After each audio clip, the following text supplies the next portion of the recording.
Angelina was the kind of person who, at first glance, seemed incapable of harming a fly. With her perfectly aligned brown hair, a gentle smile, and a serene voice, she had the ability to make anyone feel at ease. However, it was during the initial statements about the case that her behavior began to raise suspicions. While the other family members were visibly shaken, she maintained a calculatedly calm, almost cold demeanor. And then came the first slip, an apparently innocent comment that made everyone in the room freeze. "Oleander, if used correctly, can be quite effective, right?" she said, as if discussing the use of spices in a recipe. The investigators, attentive to every word, began to notice a pattern. Angelina not only mentioned the poison in a casual tone but seemed to know more than she should. When questioned about her statements, her answers sounded carefully rehearsed, but not perfectly aligned. Once, she even corrected one of the officers, explaining that oleander was difficult to detect in conventional tests. This caused evident discomfort, as if she were trying too hard to appear knowledgeable. Between disconnected words and restrained gestures, Angelina hinted that she knew more than she was willing to admit. What truly intrigued them was how fascinated she seemed by the subject. It wasn't just the technical knowledge about poisoning methods, but the sparkle in her eyes when discussing the matter. This cruelly contrasted with the recent tragedy that had shaken her family. With every word spoken, Angelina seemed to inch closer to a precipice, and those around her began to question. What else did she know? More importantly, how did she know it? This unanswered mystery cast an even darker shadow over the case. The 911 call came in the middle of a sweltering summer afternoon. Angelina, with a trembling voice, sounded genuinely terrified as she explained that she had found her husband, Frank, lying on the bedroom floor.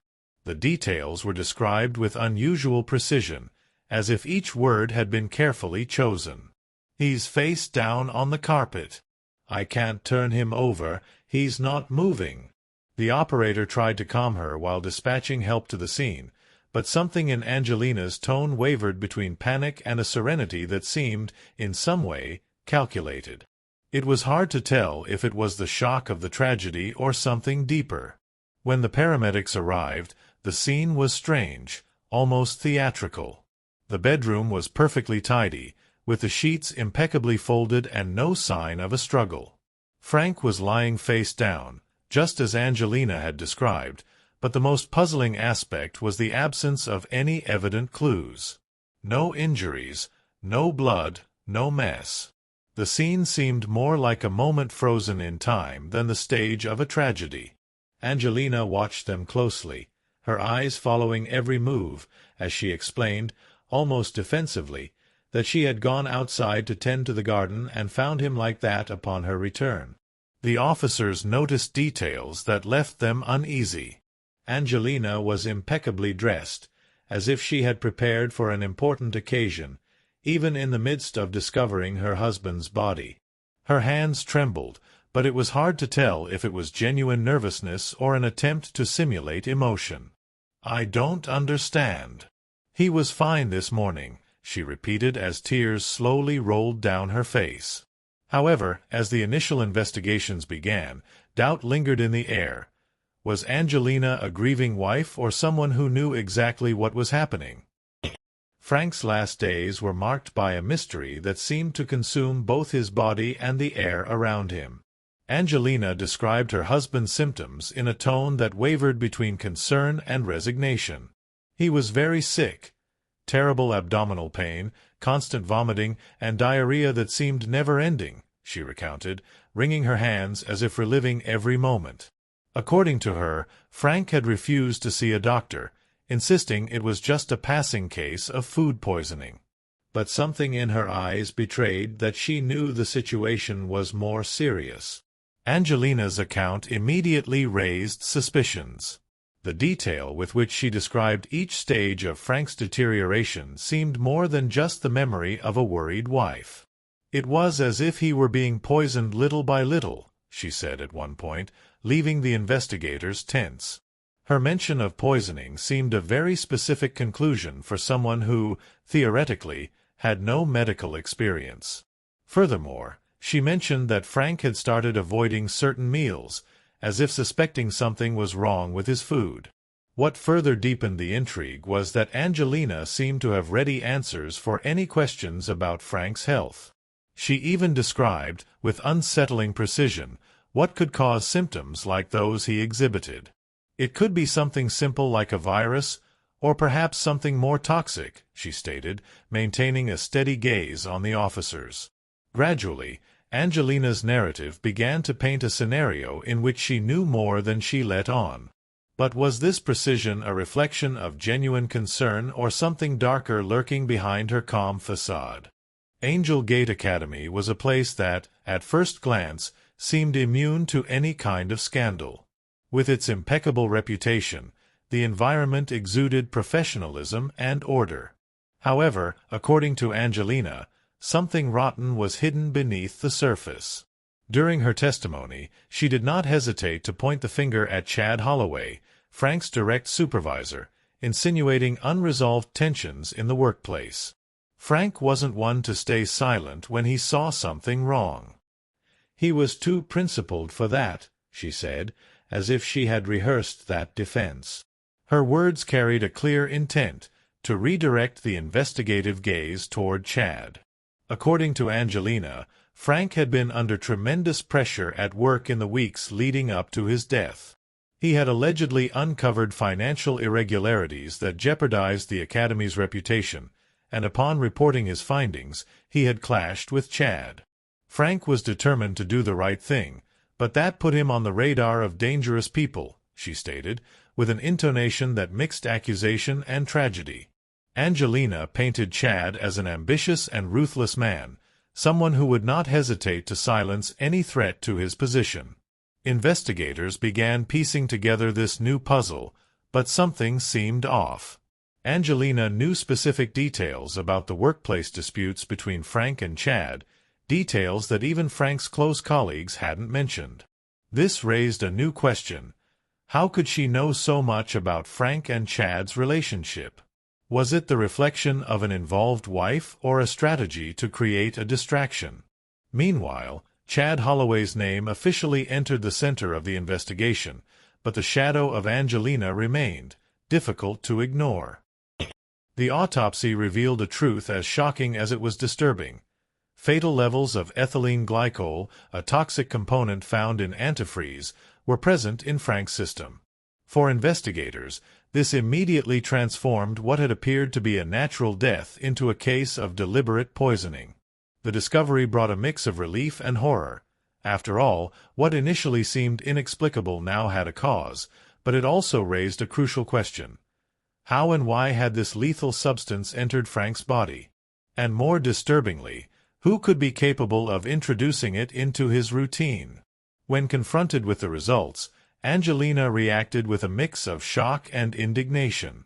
Antifreeze? That's horrible. How could someone do such a thing? She said, her eyes widening as if discovering the detail for the first time. However, investigators noticed a flaw in her reaction. She did not ask how this could have happened or where the substance might have come from. Instead, she seemed more interested in knowing what the police thought about the discovery. This subtle yet striking attitude was enough to keep Angelina under a cloud of suspicion, especially considering her earlier strange fascination with poisoning methods. Furthermore, the toxicology results brought another layer of mystery. The amount of ethylene glycol suggested prolonged exposure, indicating that the poisoning was not an impulsive act but meticulously planned. Whoever was responsible had enough knowledge to administer small, frequent doses, mimicking symptoms of a natural illness. At every step, investigators faced more questions than answers, and a certainty began to form. The perpetrator of this crime was someone close, someone who knew how to escape initial suspicion and was playing a deadly game of patience. After Frank's death, Angelina's behavior began to raise even more suspicions, even among those who had initially believed in her innocence. She started making constant calls to the coroner's office, insisting on details about the autopsy. "Are you sure you didn't find anything else?" she asked repeatedly, almost as if seeking confirmation that only she could understand. Her tone, calm and direct, contrasted with the situation. There were no signs of anguish or grief in her words, only an almost obsessive curiosity. Investigators began to wonder, was she a wife seeking answers or someone calculating her next steps? Additionally, her fixation on Frank's life insurance policies drew attention. Angelina began inquiring about the values and payout timelines shortly after the funeral, something the officers found, at the very least, insensitive. It was as if mourning had been replaced by an administrative agenda, commented one investigator. Her justification for this urgency was practical. She needed to ensure financial stability during a difficult time. However, for those closely following the case, this sounded like a desperate attempt to get ahead of potential legal complications. The most unsettling detail, however, was her apparent lack of emotion. While friends and family mourned Frank's loss, Angelina maintained a distant, almost indifferent demeanor. Her gestures were controlled, her words carefully measured. She seemed more concerned with appearances than with the weight of the tragedy. This cold and methodical behavior, combined with her suspicious actions, left investigators with a troubling certainty. Angelina was not just a central figure in the case, but someone who knew more than she was willing to reveal. Frank's family members began to notice uncomfortable details in Angelina's behavior, especially in her conversations. During a family gathering, she casually mentioned oleander and its toxic effects. "It's fascinating, isn't it? A simple extract can cause so much harm," she remarked, stirring her tea absent-mindedly. What should have been a harmless conversation left everyone around her uneasy. Why would anyone talk about poisons so specifically, especially while mourning the loss of a loved one? To Frank's family, it didn't seem like an emotional outburst but rather a veiled confession. Suspicions intensified when Angelina started describing details about how oleander could be used to poison someone. "It's not hard to prepare something like that if you know what you're doing," she said, almost as if sharing a scientific curiosity. The faces around her reflected shock and disbelief.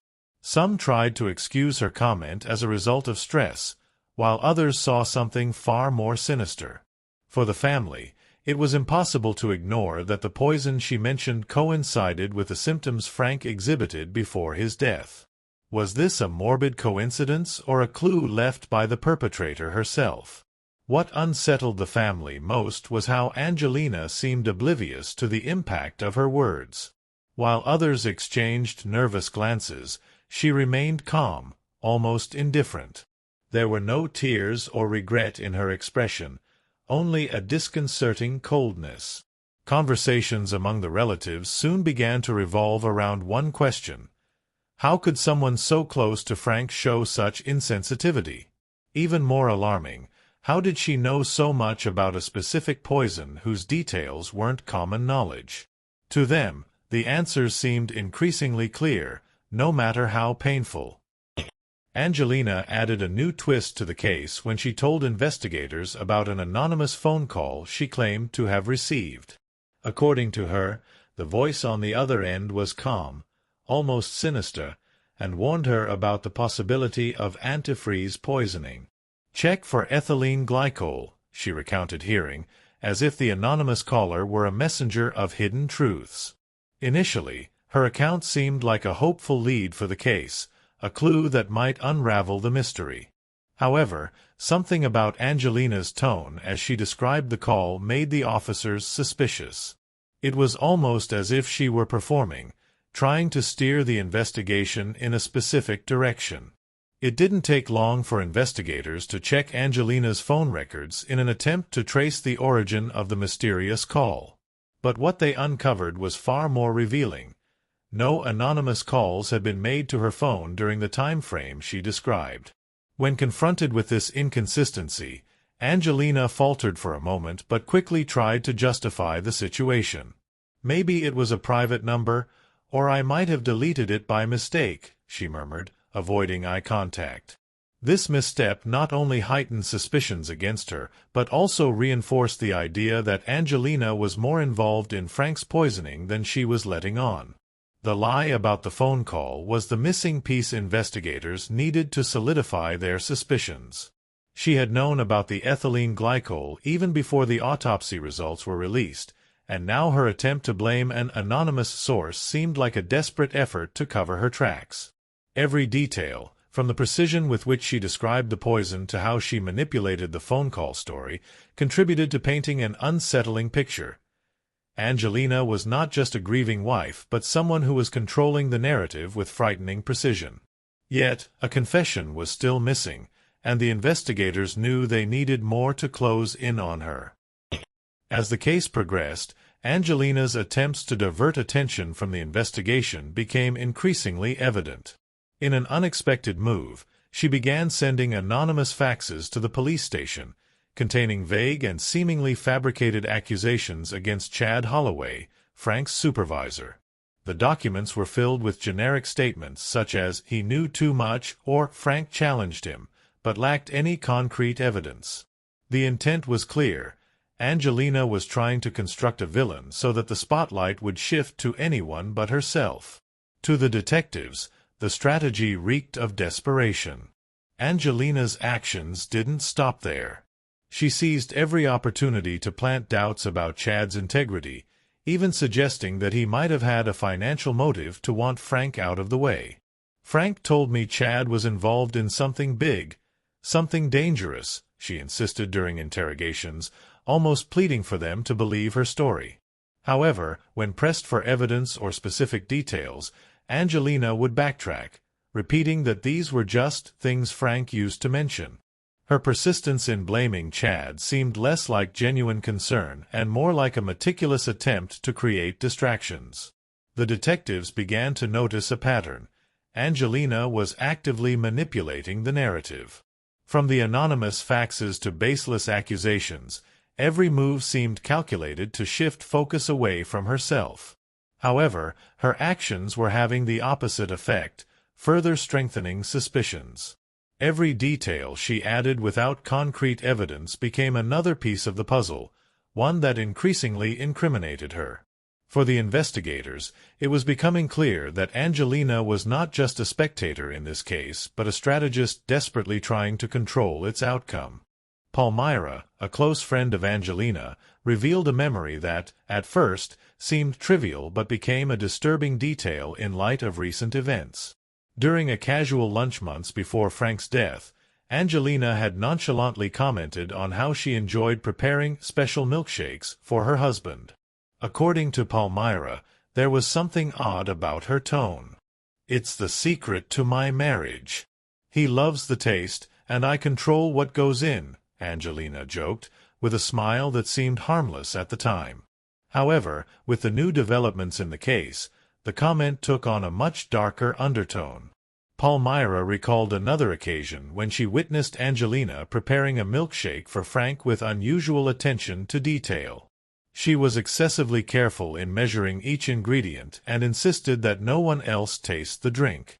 "You're going to love this," Angelina reportedly said to Frank, watching him with an almost clinical gaze, as if studying his reaction. To Palmyra, this memory now seemed like a prelude to something far more sinister, leaving her to wonder, was Angelina already testing her intentions at that moment? This revelation reinforced the investigators' theory that Frank's poisoning had been meticulously planned and executed. The milkshake became a symbolic piece of the narrative, an apparently innocent gesture that might have been a tool of deadly manipulation. Palmyra, despite feeling guilty for not realizing earlier, became a crucial witness by sharing this detail. Every word painted a clearer picture of Angelina as a woman who, behind her seemingly ordinary demeanor, hid a cold and calculating mind. Yet, gaps remained, and deeper secrets were waiting to be uncovered. A few weeks before Frank's death, Angelina made a decision that, at first glance, seemed like a practical move for a couple planning their future. She signed a life insurance policy worth $250,000, with Frank as the insured and herself as the sole beneficiary. Initially, this action was described as a precautionary measure, something Angelina justified as a safeguard for difficult times. However, investigators saw this decision as intriguing, not just because of its timing but because there had been no prior discussion between the couple about it, according to close family members. The situation grew even more suspicious when detectives discovered that Angelina had not just suggested the insurance policy but had insisted on its necessity. "It's important to be protected, especially with everything going on these days," she had reportedly told Frank, according to a close friend. What initially seemed like a gesture of financial responsibility now appeared as a potential sign of premeditation. The insistence and the high value of the policy raised critical questions. Was it just a coincidence that Frank died so soon after? Or had Angelina already been planning to profit from her husband's death? Even more troubling was the fact that Angelina initiated the process to claim the insurance money almost immediately after Frank's death was confirmed.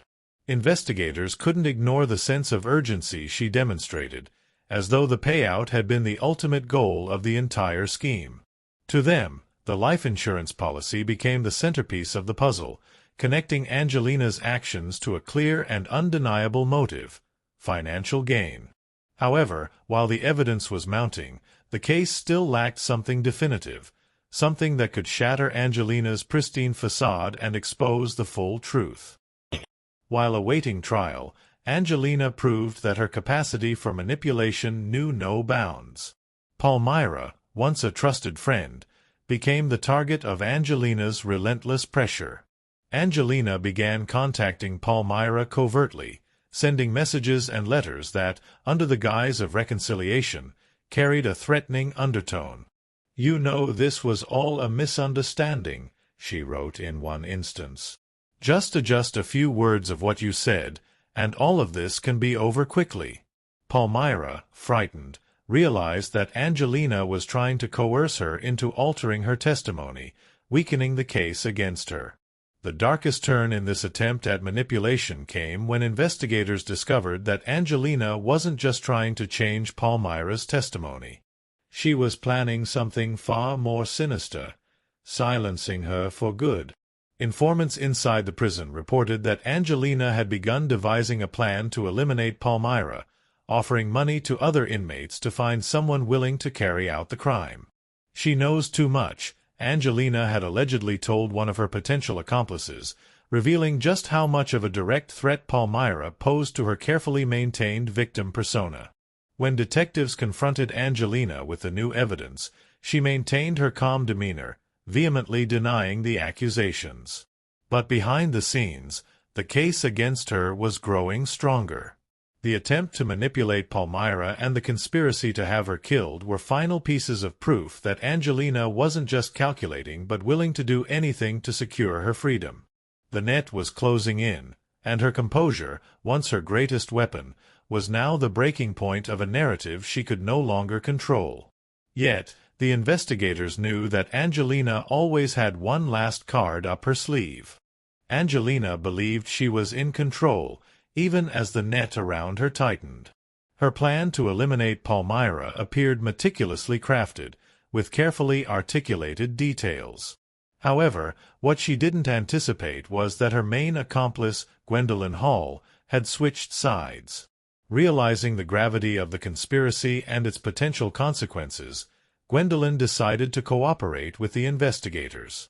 She revealed the specifics of the plan, including the time and place where Angelina intended the accident involving Palmyra to occur. This decision not only disarmed Angelina but also gave detectives the opportunity to act strategically. With Gwendolyn's help, detectives orchestrated an elaborate sting operation to expose Angelina. They staged a convincing murder scene using actors and simulated evidence to make it appear that the plan had been carried out successfully. Fake photographs and a carefully edited video were shown to Angelina, depicting what she believed to be Palmyra's lifeless body. When confronted with these proofs, Angelina initially flashed a cold smile, as if satisfied that her threat had finally been resolved. However, her expression quickly changed when investigators revealed that it was all a trap to expose her. Angelina's reaction was telling. She desperately tried to backtrack, denying any involvement, but the evidence gathered through Gwendolyn's cooperation and the staged crime scene left little room for doubt. The betrayal by Gwendolyn and the operation's success not only foiled Angelina's plan, but also highlighted how far she was willing to go to silence anyone who threatened her freedom. Yet, even in the face of overwhelming evidence, Angelina appeared incapable of accepting defeat, maintaining an air of defiance that suggested she believed the game was far from over. As the investigation deepened, another piece of evidence emerged that further shook the case. Records indicated that Angelina had deliberately tampered with the gas line in her house just days before Frank's death. Technicians called in to inspect the structure confirmed that the alteration didn't appear accidental but rather an intentional intervention. The theory was clear. Angelina had sought to create a domestic accident that would mask her true intent. This discovery reinforced the pattern of meticulous premeditation detectives had already observed, placing her squarely at the center of a carefully orchestrated deadly plan. Meanwhile, Angelina's financial records exposed an even colder and more calculating side to her personality. Weeks before Frank's death, she had already begun researching investment options and major purchases that would be feasible with a life insurance payout. In one of her journals, found during a search of her home, detailed notes about how to spend the money were uncovered. Renovate the house and overseas trips were listed alongside precise calculations, as if the funds were guaranteed. To the investigators, this was indisputable evidence that Angelina had already envisioned her life after the crime, showing no apparent remorse. The most chilling detail, however, was the detached way in which Angelina seemed to approach every step of her plan. There was no room for error, and each action was meticulously thought out, from tampering with a gas line to outlining how the money would be spent before it was even in her hands. For detectives, this wasn't just a case of murder. It was a terrifying example of how someone could treat life and death as mere items on a financial equation. But despite her skill in calculating every move, Angelina had underestimated the determination of those seeking justice for Frank. Angelina's trial became a spectacle that captured the attention of everyone, from local newspapers to major national news outlets. For weeks, the court heard witnesses, examined evidence, and delved into the mind of a woman who had become the center of a sinister plot. The prosecution presented a powerful narrative. Angelina wasn't just a betrayed wife or a grieving widow. She was a cold-blooded killer driven by greed and a calculated ability to manipulate those around her. Every piece of evidence, from the financial records to the tampered gas line, solidified the image of a woman who had planned every detail with deadly precision. When the verdict was read, silence filled the courtroom. Angelina was sentenced to death for Frank's murder, a punishment that reflected not only the severity of her actions but also the lack of remorse she had shown throughout the case. For Frank's family, the conviction brought a mix of relief and sadness. Justice had finally been served, but the void left by Frank's loss remained insurmountable. Journalists, who had previously referred to her as the grieving wife, now called her the premeditated killer, a title that echoed in every headline. Following her conviction, Angelina maintained her haughty demeanor, denying any involvement in the crime and insisting she was the victim of a conspiracy.